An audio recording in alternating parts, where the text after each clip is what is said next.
Everybody wants a dog because they're cute and cuddly and we love having companions and the internet makes them look so fun and adorable. But there's a lot of things that you need to consider before you get a dog. And there's a lot of things you need to consider before you get a second dog. One of the first ones is, are you going to be able to give them what they need? Vet visits are expensive. Your dog might need medication. Your dog might have health problems. That adds up. Your dog's going to need training. It's going to need coaching. That adds up. Your dog is going to need supplies. They're going to need healthy food. They're going to need a crate. They're going to need toys to play with. They're going to need leashes and collars, etc. Those things add up. So financially, you really need to make sure that you're prepared to have a dog. On top of that, are you prepared to give them the education that's necessary? Are you knowledgeable enough to own a dog? Most people bring dogs into their homes, and it's not until serious behavioral issues develop that they start seeking knowledge. I highly urge you to seek that knowledge before you bring the dog home so you can sidestep all of those vet visits, possibly animal control visits, possibly serious injury, so that you can have the best relationship with your dog. Look at your reasons for getting a dog. Is your reason getting the dog so it can be a companion to your other dog? Okay,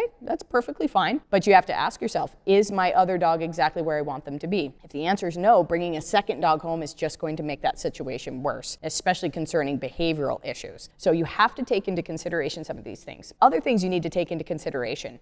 Did you research the breed? Do you understand what drives this particular dog? Do you understand what problems can arise with this particular dog? Did you do your research on the specific dog that you want, if it's from a shelter or a rescue? Are you trying to understand its background, trying to understand its personality before bringing it home? And one thing that's very important to consider, are you physically capable of handling this dog? If you're 100 pounds, you're 80 years old, and you're bringing home a 100-pound lab, it might not be the best decision. If you're bringing home a dog that's very powerful and has the potential of being aggressive, are you going to be able to handle that dog on the walk? Are you going to be able to hold that dog on a leash? Are you going to be able to protect your children or other dogs from that dog? If the answer is no to any of those things, it's not time to get a dog, or it's not time to get that specific dog. Take all of this into consideration to make sure that you, your family, and the people around you, and the dog that you adopt or purchase is as successful as possible.